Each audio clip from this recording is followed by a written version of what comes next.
dando o que a gente viu na aula passada, tá certo? Eu falei que a gente ia fazer uma visão geral das linguagens formais, porque isso é uma espécie de embasamento para a gente poder estudar os paradigmas, né? É tipo o beabá, o vocabulário básico que a gente precisa para entender e estudar os paradigmas, certo? E aí a gente começou propondo uma linguagem, né? Que foi um exercício que vocês entregaram na aula passada, tá? E a gente falou que tinha o propósito, a linguagem tem um propósito, tem uma estrutura, e a gente começou falando mais da estrutura, na verdade, do que do propósito. Eu dei exemplos de propósito, que é comunicar o quê? Linguagem natural, tem essa história de genoma e código genético, mostrei exemplos, né? Estou passando bem rápido, tá? Código genético. Aí a gente chegou à linguagem em computação, né? Aí falamos de programação, marcação, representação. E aí a gente começou a dizer, tá bom, propósito a gente entendeu mais ou menos, a gente vai retomar o propósito hoje quando eu falar de compiladores, mas a gente vai começar a falar da estrutura da linguagem. A gente começou a falar da estrutura da linguagem. E a gente começou a ver que o Chomsky e outros teóricos começaram a se perguntar como eu estudo a estrutura de uma linguagem. Aí falamos de alfabeto, sentença, linguagem, problemas de decisão e problemas de função, não é? Que decisão é sim ou não, problemas de função são mais gerais, não é? Eu vou ter uma entrada, vou gerar uma saída, tá? E eu falei para vocês que as linguagens formais, elas têm uma interseção grande com uma área que se chama Fundamentos Matemáticos da Computação. Por quê? Porque a gente começou a ver que a gente vai usar coisas que vieram de lá da matemática da computação para construir e verificar coisas nas linguagens formais, tá certo? Falamos de reconhecedores e geradores, então começamos a estudar os autômatos finitos, as gramáticas. Os autômatos finitos vêm lá dessa área, né, da representação, do estudo matemático da computação. E a gente viu que as linguagens elas têm vários níveis e estudamos o mais simples, que se chama regular, certo? No regular, a gente estudou que dava para fazer um autômato finito determinístico, esse primeiro nível aqui, não é? Que é o chamado tipo 3. E a regra geral do autômato, né, para atender esse nível aqui, é que a gente viu que tem um autômato mesmo, né? A gente estudou como é que é o autômato, né? Mas a gente também estudou as gramáticas regulares, tá certo? Então, então é isso. Terminei a aula. Não, peraí, deu um bug aqui.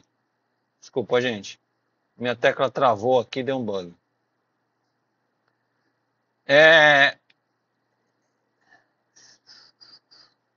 Então a gente viu que o primeiro nível de linguagens regulares a gente consegue fazer com expressões regulares. A gente estudou as expressões regulares, brincamos um pouquinho, né? A gente viu o famoso regex, usou um softwarezinho para fazer expressões regulares, certo? E usamos esse aqui, né? Que testa expressões regulares JavaScript-like e Python-like, né? Esse aqui mostra visualmente. Falamos de autômatos finitos, brincamos um pouquinho com autômatos finitos, vimos a representação gráfica deles, e aí a gente viu que existe um limite do que eles conseguem fazer, que na verdade podem ser expressos pelas gramáticas regulares. O que é que eles conseguem fazer? Uma gramática regular, e eu vou falar isso de uma forma... Lembrem-se, gente, isso aqui não é um curso de linguagens formais, que é um semestre inteiro. Eu estou dando uma cápsula em 2 aulas, tá? Então eu vou falar de uma forma bem informal, tá? Vocês imaginam então, quando eu tenho uma gramática regular, isso é uma regra de produção, vocês lembram, né? Então à esquerda eu tenho o símbolo que vai ser resolvido, vamos chamar assim, e à direita eu tenho o que eu vou produzir a partir dele, tudo bem? Nas gramáticas regulares, ou eu tenho gramáticas que são regulares à direita, então esse símbolo não terminal, na gramática regular à direita, primeiro, duas coisas. Primeiro, Do lado esquerdo da regra de produção, eu sempre só tenho um símbolo. Só tenho um símbolo. Tudo bem? Não terminal. É sempre um símbolo não terminal. Tudo bem?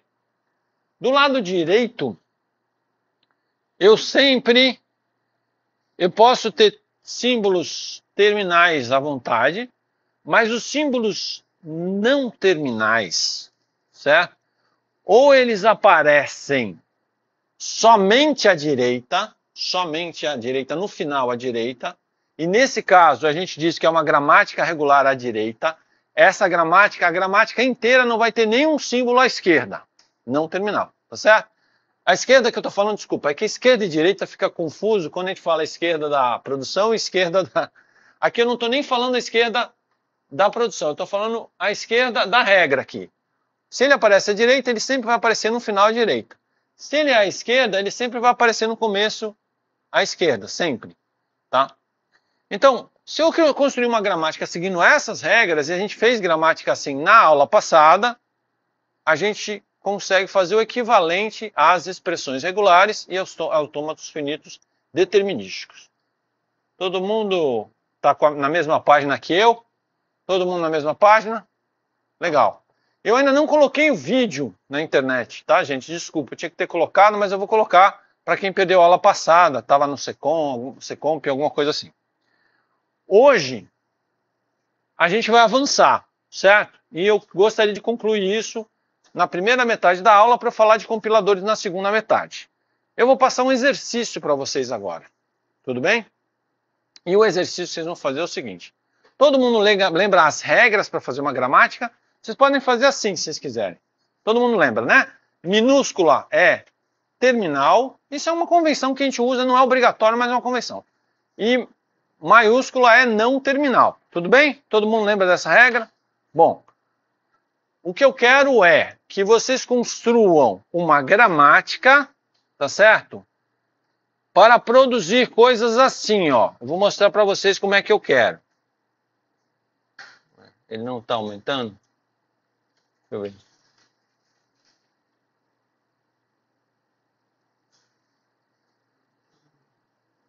Ele não está aumentando, mas vocês conseguem ler o tamanho aí, né?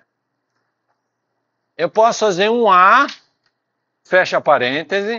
Eu vou fazer uma gramática bem simples, hein? Um A, abre, fecha parêntese, é um A minúsculo, certo? Mas pode ser com 2 parênteses, certo? Mas se abrir 2, tem que fechar 2, certo? Se abrir 3, tem que fechar 3 e assim por diante. O número de parênteses é o indeterminado, você pode ter N parênteses, tá certo? Mas o número de parênteses da esquerda sempre tem que ser igual ao número de parênteses da direita. E o que tem entre os parênteses, sempre uma letra A. Só uma, não pode ter mais de uma. Tudo bem? É o problema. Então agora você vai ter que... É uma excelente questão, tá? É uma excelente questão. Você vai ter que ir contra as regras dessa gramática para você entender por que essa gramática não consegue fazer isso. Então eu vou deixar você ir contra as regras dessa gramática para fazer uma gramática que consegue balancear parênteses. Porque tem gramática que consegue, que é a próxima, chamada livre de contexto. Só que para você entender como é que ela faz isso, eu queria que você tentasse fazer empiricamente. Tudo bem? Todo mundo entendeu o que é para fazer? Oi? Espera aí, então deixa eu fazer o seguinte. Deixa eu pegar aquele exemplo que a gente construiu aqui na aula passada. Foi meio aos trancos e barrancos, mas no final deu certo. Vocês lembram desse interpretador aqui de Princeton, que a gente apanhou um pouco dele porque tinha o tal dos parênteses? Se ele abrir, né? Vamos ver se ele abre. Hoje ele não tá muito afim de trabalhar não, hein? Pronto. Então, vocês lembram desse parser aqui? Lembram que a gente construiu um negócio nele? Deixa eu ver se eu guardei ele aqui. Eu ia ter guardado, eu deveria ter guardado em algum lugar, mas eu tenho uma forte suspeita que eu não guardei. Tá? Uma suspeita bem forte que eu não guardei. a gente ia fazer aquele micróbio, não foi isso? Vamos ver se vocês lembram como é que eu fiz o micróbio. Vamos lá. Alguém anotou como é que eu fiz o micróbio aqui nessa gramática?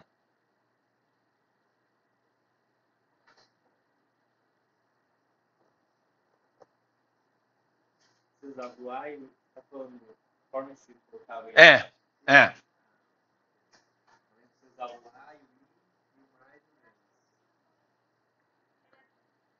Ó, a linguagem no micróbio era essa aqui, ó. Deixa eu só trazer a linguagem para vocês lembrarem. Era assim, ó. A é alimento, I inimigo, mais é muito, menos é pouco. Então dá para fazer A mais, A menos, I mais, I menos.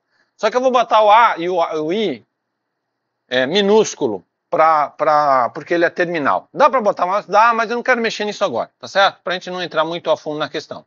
Pode falar. W é um símbolo que eu escolhi arbitrariamente. Podia ser qualquer letra, podia ser M, podia ser J, para ser um símbolo não terminal. Tá certo? Porque nessas regras de produção, nesse tipo de regra, a esquerda só vem não terminal. Tudo bem? E um só. Aí é 2 pontos, não é igual? Isso é no lugar da flechinha. Tudo bem? Mas depois a gente viu que não precisava. É porque eu esqueci de botar o espaço.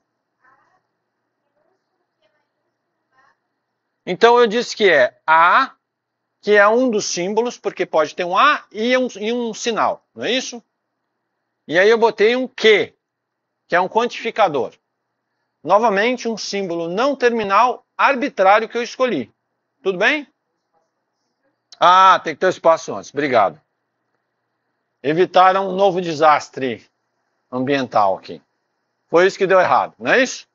Então eu estou dizendo o que aqui? Vamos ler essa regra comigo. Esse W pode produzir o quê? Um Azinho e um Qzão. O Qzão não foi resolvido. Ele tem que ir resolvendo até chegar no tudo terminal. Tudo bem? Ou ele pode ser o quê? Era o I, né, de inimigo?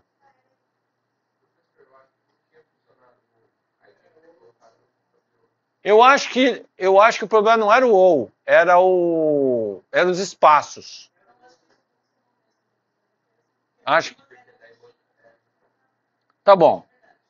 Só fica mais prolixo, mas vale a pena. Tudo bem. Então, o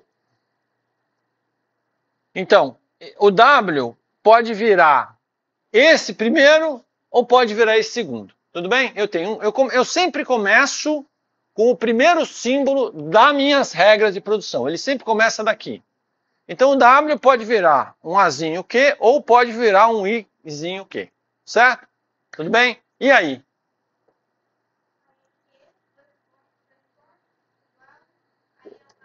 Pode virar um mais ou pode virar um menos. Não é isso?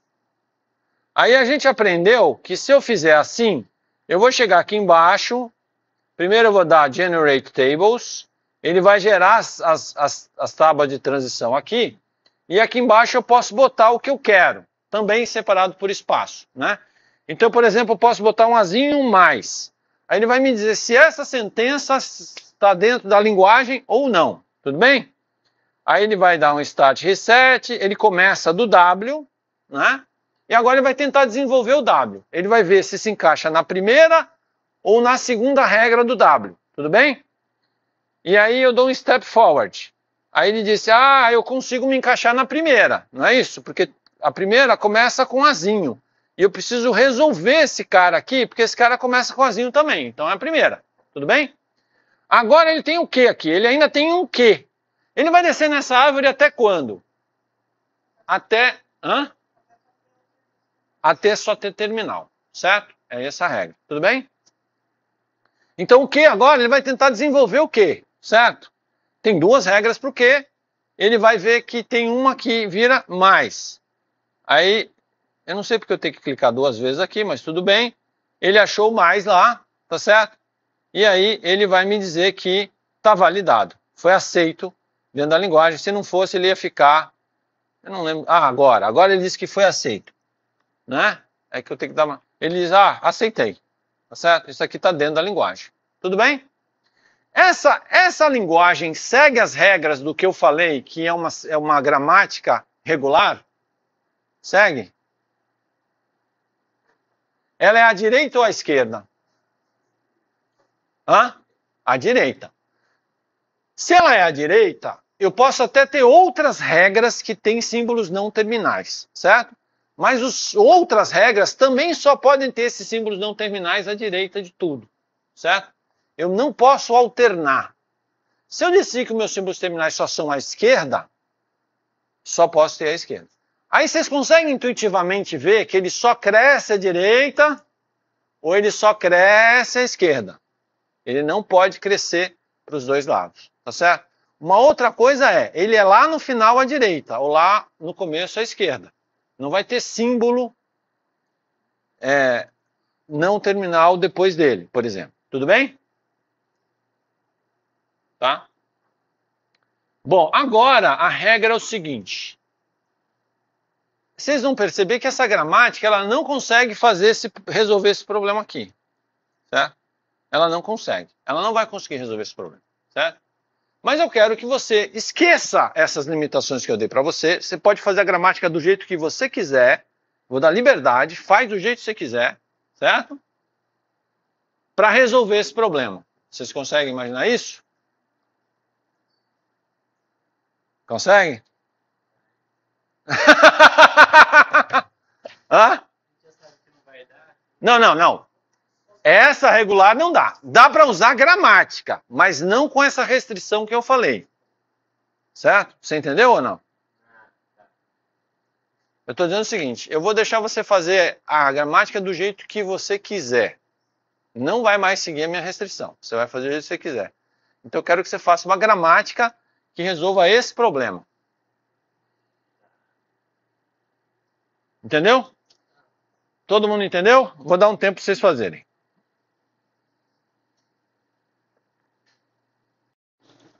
Bom, então um dos alunos propôs essa regra aqui. Vocês acham que funciona? Vamos testar? Vou gerar as tabelas. Ele aceitou a gramática, certo? Agora, se eu escrever só A, você acha que ele aceita?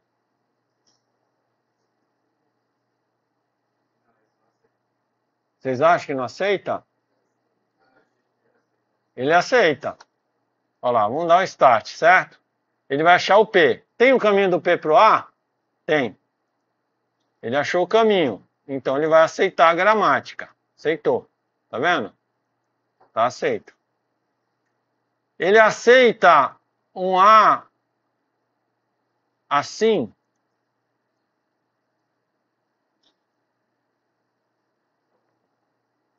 Vai aceitar por quê? Vou dar o start, step forward. Ele primeiro derivou para essa regra, certo?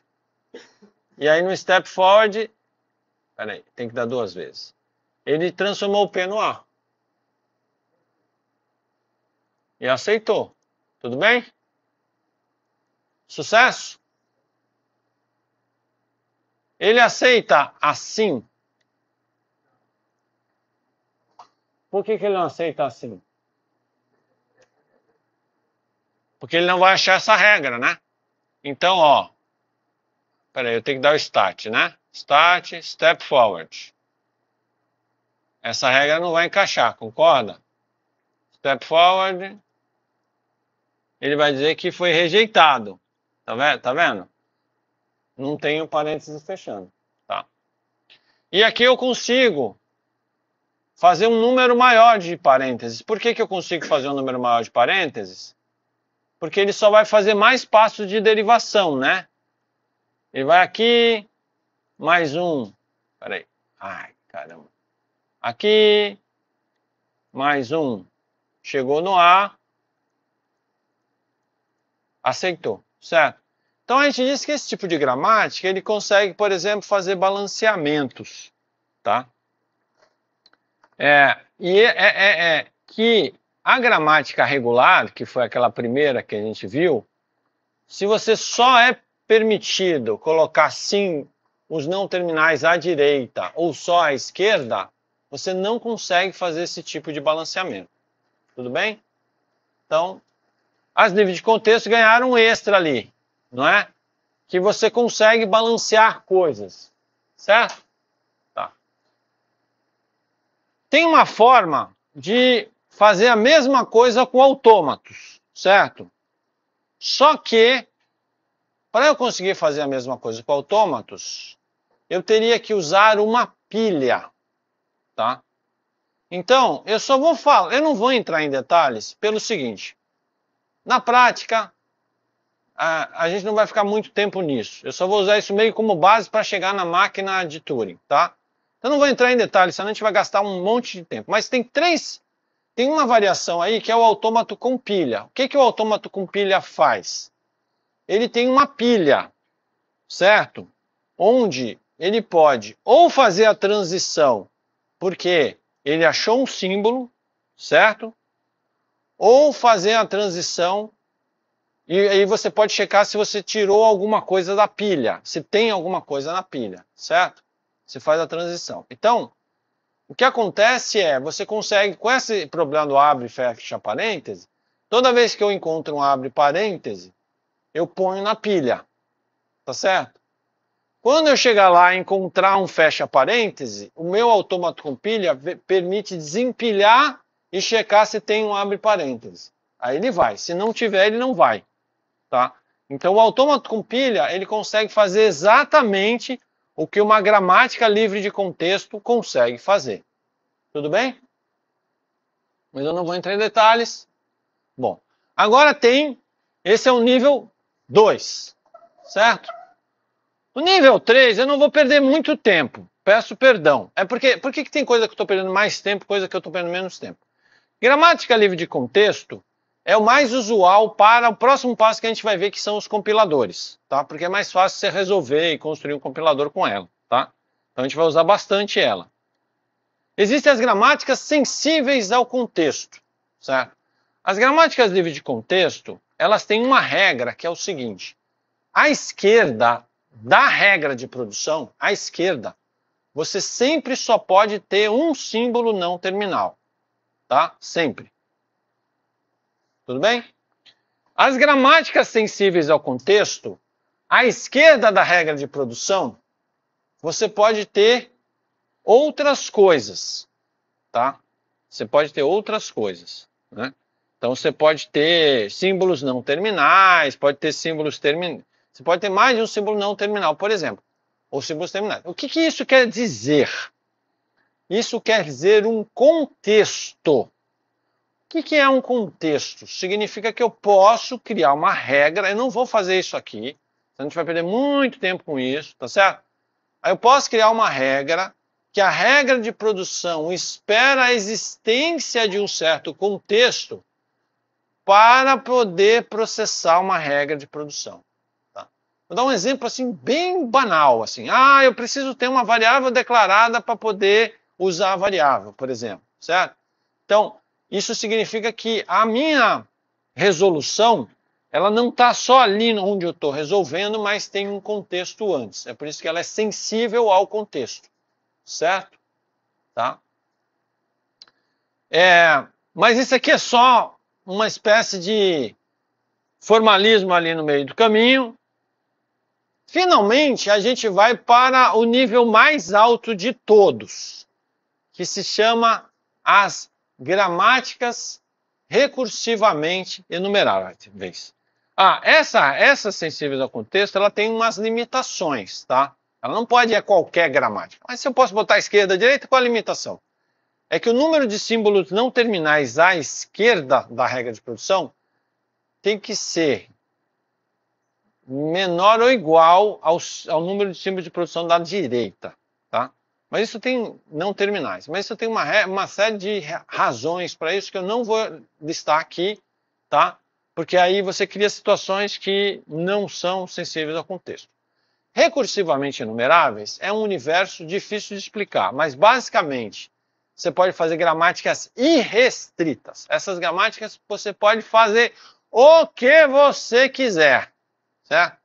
Então isso é uma gramática recursivamente enumerável. Por que recebe este nome, recursivamente enumerável? Tá certo? A ideia do recursivamente enumerável é o seguinte: imagine que eu tenho um gerador de linguagem, como uma gramática, por exemplo, ou um verificador, um gerador, vamos falar um gerador. Imagine que eu tenho um gerador de linguagem, tá certo? E que eu fico girando esse cara recursivamente para gerar todas as sentenças possíveis dessa gramática, tá certo? Então você tem que ser possível construir isso, tá? E é por isso que é recursivamente enumerável, você tem que ser capaz de enumerar, mesmo que esse universo que você está gerando seja infinito. Por exemplo, sei lá, uma linguagem de programação, né, ela pode ser considerada isso, porque você pode ter infinitos programas em Python, tá? Mas teoricamente, no mundo teórico, como o Python segue um conjunto de regras que eu consigo computacionalmente definir, teoricamente, eu conseguiria enumerar todas elas, mesmo que isso levasse um tempo infinito, porque o conjunto é infinito. Tudo bem? Então, basicamente, o que a gente chama de recursivamente enumerável no mundo real, é porque eu consigo computacionalmente testar esse negócio, tá? Então, ou gerar esse negócio. Tem as gramáticas restritas e a máquina de Turing. Onde é que a máquina de Turing entra nessa história? Quando a gente entra na história de tem que ser computável, uma máquina tem que ser capaz de gerar ou de verificar, aqui no caso de Chomsky, a gente quer verificar se aquela sentença faz parte da linguagem, certo? Eu teria que ter um modelo matemático de computador, certo? Ou de linguagem, vamos chamar assim, de programação, que fosse capaz de ser usado para fazer essa verificação, certo? Então, eu quero que vocês se lembrem daquela aula, como eu falei na aula passada, quando eu apresentei os autômatos, tá? Vocês lembram disso aqui que eu falei? Eu disse assim, olha, que a gente está interessado nos problemas que podem ser resolvidos por um computador, certo? Quando a gente chega nesse nível de linguagem, é isso. É uma linguagem que possa ser verificada por vamos chamar assim, programa de computador, tá certo? Mas que computador? Aí é aquela história, os computadores são complexos, né? E aí a gente começou a pensar assim, será que eu posso fazer uma máquina simplificada? A gente partiu para uma máquina abstrata, né? E começamos falando do autômato, certo? Bom, mas os autômatos sozinhos, eles são insuficientes, vamos dizer assim, tá? Então, o Turing disse, não, eu quero criar um modelo abstrato de um computador universal, que consegue, digamos assim, que eu consigo programar para executar qualquer coisa, mas ele tem que ser... Olha, isso é genial, cara. Turing foi genial nisso. Eu diria que foi até mais genial do que aquela máquina que ele construiu de verdade que vocês viram no filme. Mais do que aquilo, tá? Porque ele tinha que criar um modelo que pudesse ser testado e fosse simples o suficiente para você rodar no papel, tá? E isso é a máquina de Turing. Então vamos falar um pouquinho da máquina de Turing. Novamente, eu estou pegando slides emprestados, eu quero dar os créditos sempre, não é? Porque eu não tive tempo nessa história de construir um semestre em 2 dias, eu não tive tempo. Mas eu estou pegando slides emprestados dessa disciplina aqui, que é Fundamentos Matemáticos da Computação, tá? Então, o que é a máquina de Turing? Vamos lá, eu vou pegar aqui... Tá. Então, o que é a máquina de Turing? Deixa eu ver por onde eu quero começar. Não quero...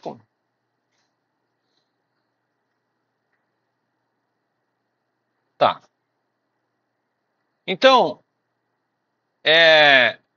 a máquina de Turing ela é muito usada quando a gente quer falar de que alguma coisa é computável, certo? Alguma coisa pode ser processada por um computador. Como é que eu consigo, no modelo matemático, mostrar isso? Tá?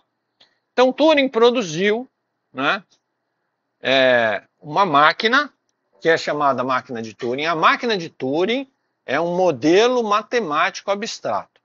Novamente, eu quero falar, hoje eu estava até conversando isso com um colega meu, a gente estava dando risada, porque no fim daquele filme lá sobre Turing, eles dizem que aquele computador que o Turing construiu lá, aquele equipamento era a máquina de Turing. Não é aquilo.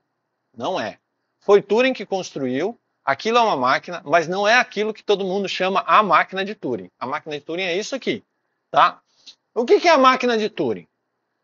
A máquina de Turing é um modelo que combina propriedades de um autômato, certo? E é por isso que eu mostrei para vocês até agora autômato, com uma fita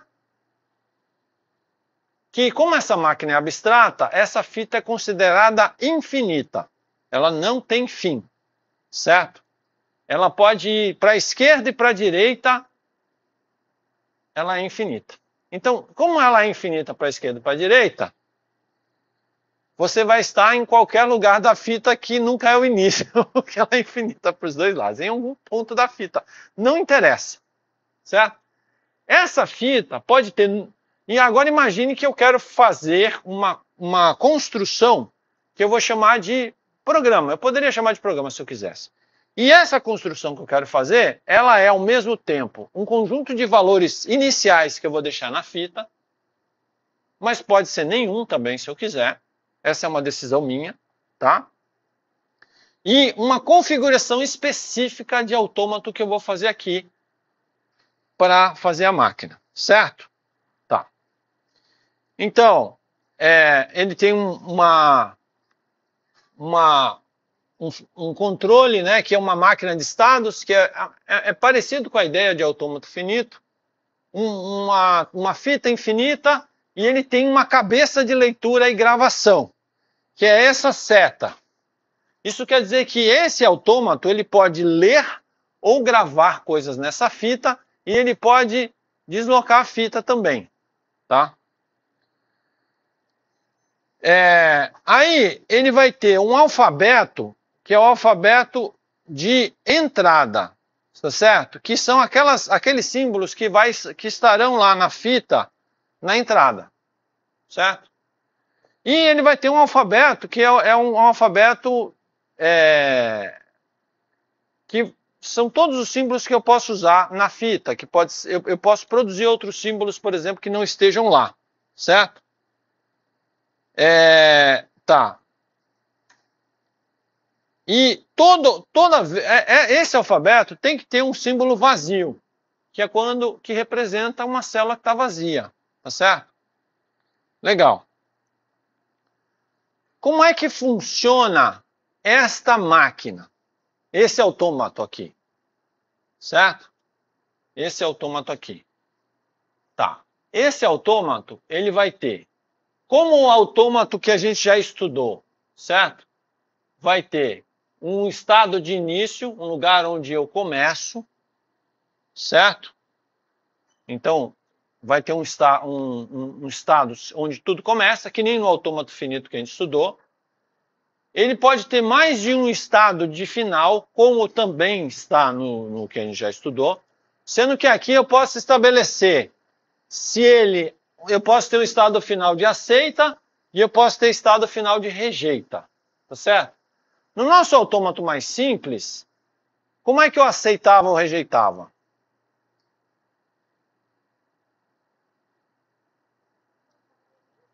Hã? Não? Não, mas como é que eu sabia, por exemplo, que se eu escrevesse uma expressão que não fosse da linguagem, como é que o meu autômato finito determinístico rejeitava? Se eu não conseguisse alcançar o estado final, não é isso? Não é nem acabava, às vezes ele não consegue acabar porque ele não consegue fazer transição. Então, se ele não conseguir chegar no estado final, ele não aceita. Se ele chegar no final, ele aceita, tá certo? Aqui, eu vou dizer que ele pode ter um estado que ele diz, esse estado eu estou rejeitando, esse estado eu estou aceitando, tá certo? Tá. Então, isso é muito importante. Depois, deixa eu ver se ele mostra aqui. Não, ele não mostra. Tá. Tá. Então, o que ele vai fazer? Para cada transição, ele tem o símbolo que ele pode encontrar na fita, que é o input. Então ele faz uma leitura da fita, certo? E aí isso vai gerar um símbolo que vai para a fita, certo? Tá? Que poderia ser até o mesmo que eu encontrei, se eu não quisesse mudar, por exemplo, tá certo? E um movimento para a esquerda ou para a direita. Esse R quer dizer que ele está se movendo para a direita, tá certo? Na verdade, isso é tudo muito abstrato, vocês vão entender agora quando eu vou usar um simulador, que é o que eu faço nessa disciplina. Eu uso simuladores. Eu vou usar um simulador de máquina de Turing. Esse é, sem dúvida, o mais interessante de todos, certo? Se nessa aula vocês não tiverem uma epifania, vocês estão na área errada.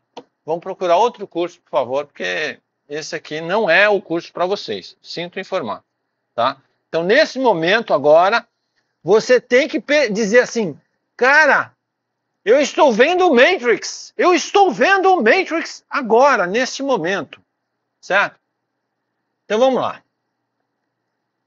Vamos ver essa brincadeira aqui, certo? Eu queria um mais simples. Deixa eu me lembrar. Esse aqui, Binary Increment, que ele é bem simples, tá certo?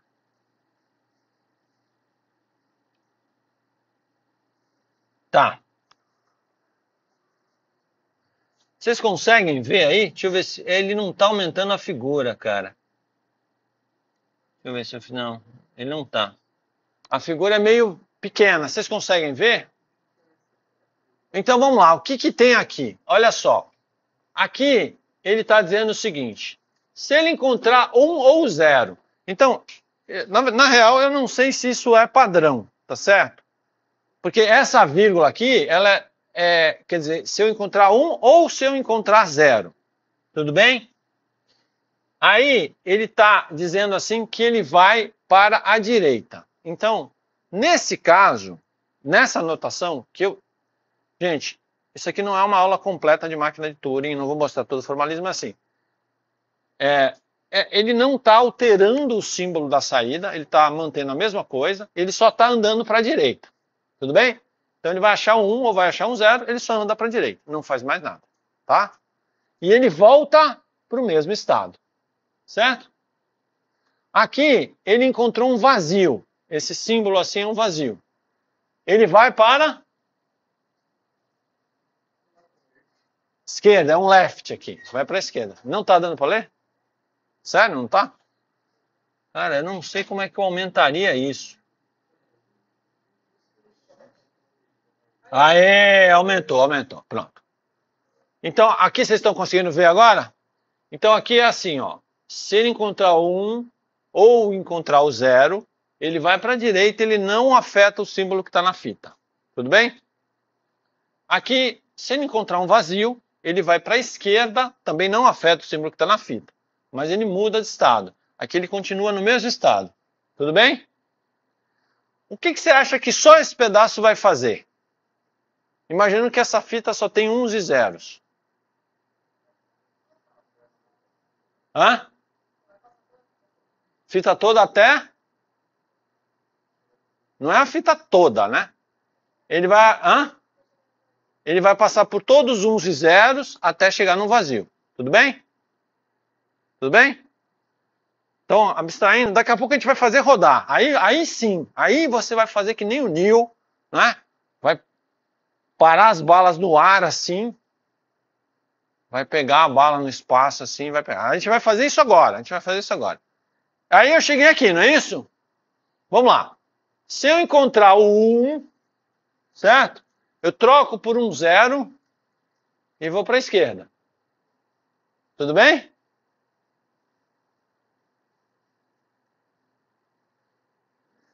Enquanto eu encontrar o 1, eu coloco o 0 e vou para a esquerda.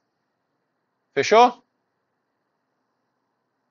Se eu encontrar um 0 ou se eu encontrar um vazio, eu coloco 1 e vou para a esquerda e termino. Isso aqui é o estado final de aceitação. Certo? O que vocês acham que essa máquina faz?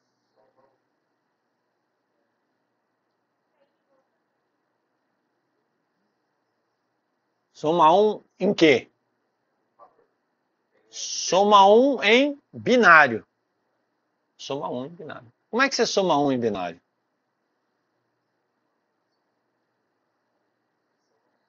Ó, vamos somar 1 em binário aqui, ó. Essa é a fita, tudo bem? Essa é a fita. O que você faria se você quisesse somar 1 em binário aqui? Você ia somar isso, 1 aqui, não é isso? Isso aqui ia virar 0 e 1 ia para frente, não é isso?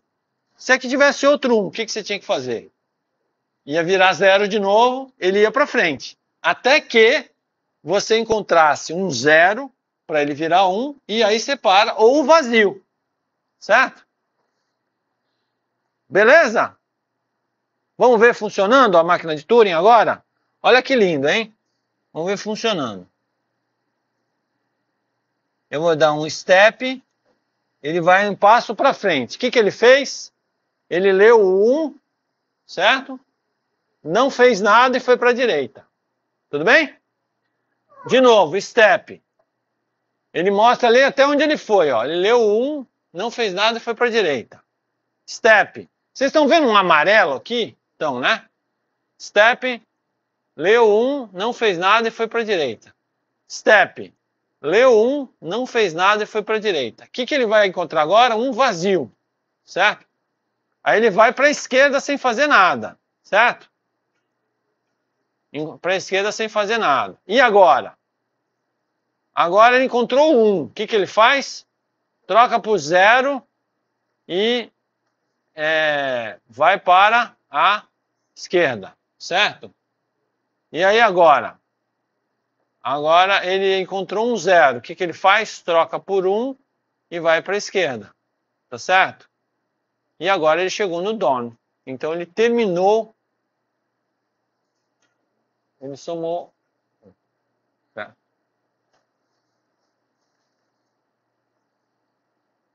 Tudo bem?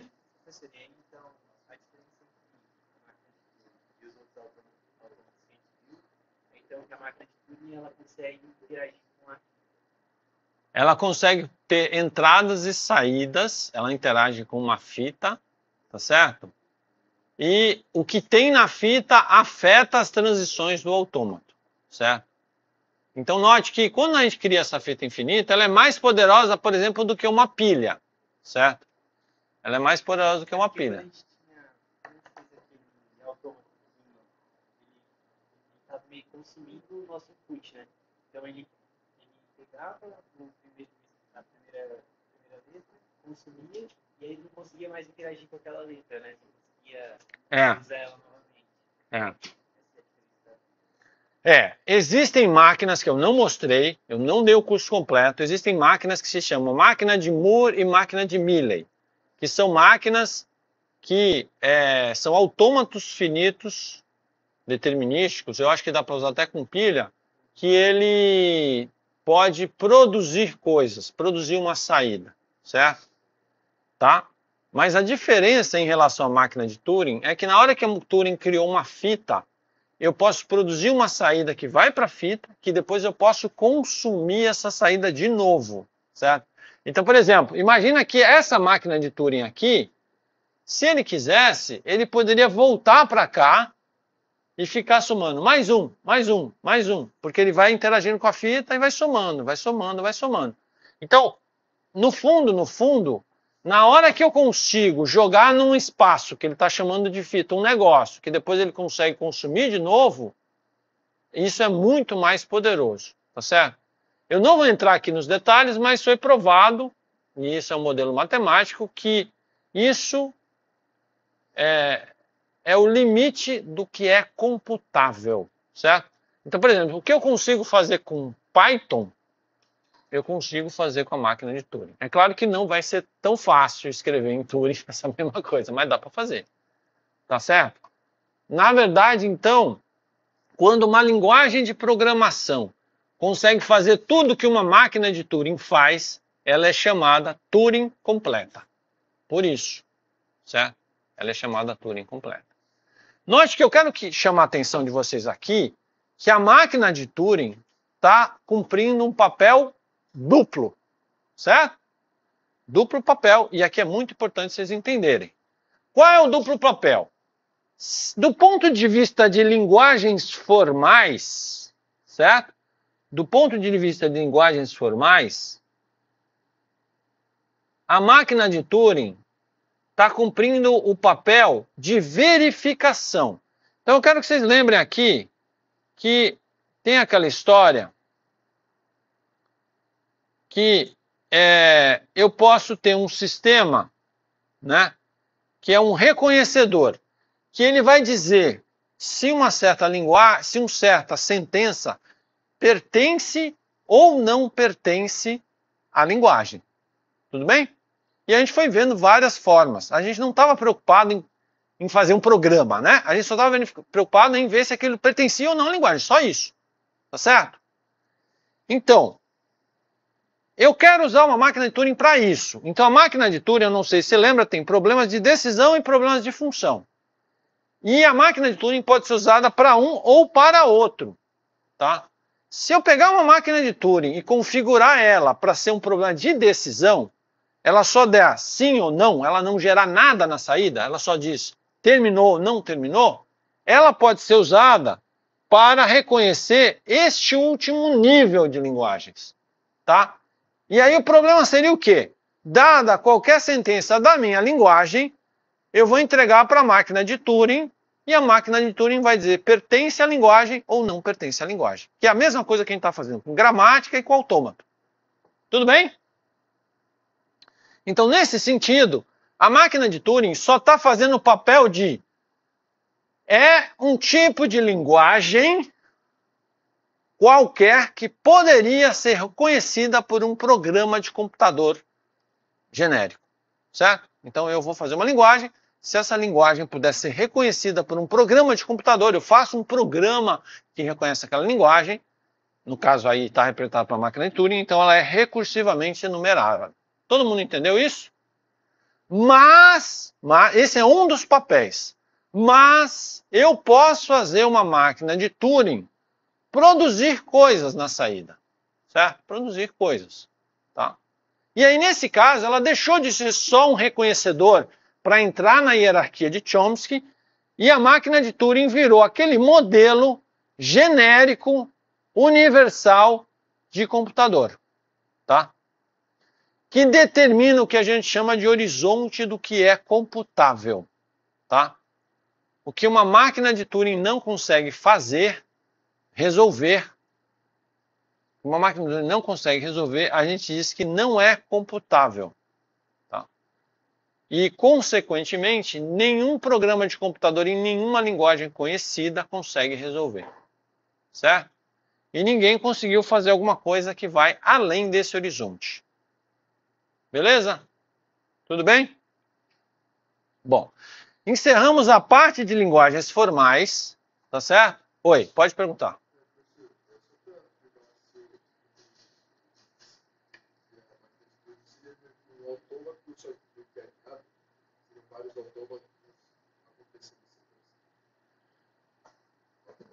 Não é... O que você está falando é uma propriedade que eu também não chamei a atenção aqui, mas que é possível mostrar na máquina de Turing, certo? Eu não sei se é isso que você está pensando. Por exemplo, na máquina de Turing, tem gente que pergunta assim, mas a linguagem de programação eu consigo fazer função, consigo fazer objeto, classe. Como é que eu vou fazer isso naquela porcaria daquela máquina de Turing que é um negócio super simples, tá certo? Tem gente... se vocês forem em umas comunidades bem doidas aí de máquinas, você vai ver que os caras conseguem fazer coisas absurdas, porque o cara consegue pegar pedaços do autômato e dizer assim, esse pedaço daqui do autômato é como se fosse a minha função, certo? Então, quando eu quero que ele seja executado, essa parte do autômato desvia para ele, ele vai lá, faz a função dele e depois ele volta, entendeu? E aquilo é como se fosse um módulo da minha função, entendeu? É isso. Agora, não sei se é isso que você estava falando, mas a relação de máquina de Turing com autômato, tá? É porque quando você faz a definição de autômato finito determinístico, ele é uma parte do formalismo que é usado na máquina de Turing, tá? Por quê? Porque autômato finito determinístico não tem fita, não existe o conceito de fita, tá certo? Não existe o conceito de saída, só existe o conceito de entrada. Então você recebe uma entrada e essa entrada gera uma transição, mas não tem saída como a máquina de Turing gera alguma coisa. Não existe o conceito de movimentar a fita, certo? Também não tem, porque não tem fita, não tem movimento da fita, certo? Então o autômato finito determinístico, ele é, e o compiler também, ele é um mecanismo de reconhecimento. Ele serve para reconhecer alguma coisa e dizer assim, ah, isso é da linguagem, isso não é da linguagem, entendeu? Ele não serve para eu fazer um programa. Aí depois tem, eu não entrei nessa parte, a máquina de Moore, a máquina de Miller, eles tentaram fazer um negócio um pouco mais sofisticado, porque ele consegue gerar símbolos. Então, ou seja, tem uma entrada, ele consegue gerar uma saída, certo? Aí você consegue fazer umas coisas bem bacanas. Mas ainda é limitado. Por que ainda é limitado? Porque você vai ver que mesmo que ele consiga gerar, ele não vai colocar isso em algum lugar que depois ele vai lá para buscar e ler, entendeu? Então ele não tem esse poder tão forte quanto a máquina de Turing, tá? Depois, se vocês quiserem, vocês podem abrir esse slide e sair brincando aqui nesse software aqui, ó. Cara, eu gastei um tempão nele, cara. Eu falei, se você não teve aqui uma epifania, eu confesso que você está na área errada, cara. Olha, palíndromo. Ele checa se uma palavra é palíndromo, por exemplo. Porque, na verdade, não precisa ser 0 ou 1. Pode ser qualquer símbolo, qualquer alfabeto aqui na fita, tá? Ah, ele faz qualquer coisa, cara. Aqui, ó. Aquilo que você achava que era difícil fazer em 102, aqui, ó. Tudo aqui, ó, tá? Então, é uma máquina bastante sofisticada, certo? Beleza? Todo mundo entendeu isso? Tá. Notem, eu quero chamar a atenção e repetir. Isso não é um curso completo de linguagens formais, certo? Isso aqui é só um en passant, porque eu preciso disso para paradigmas, tá? Beleza. Agora a gente vai entrar na segunda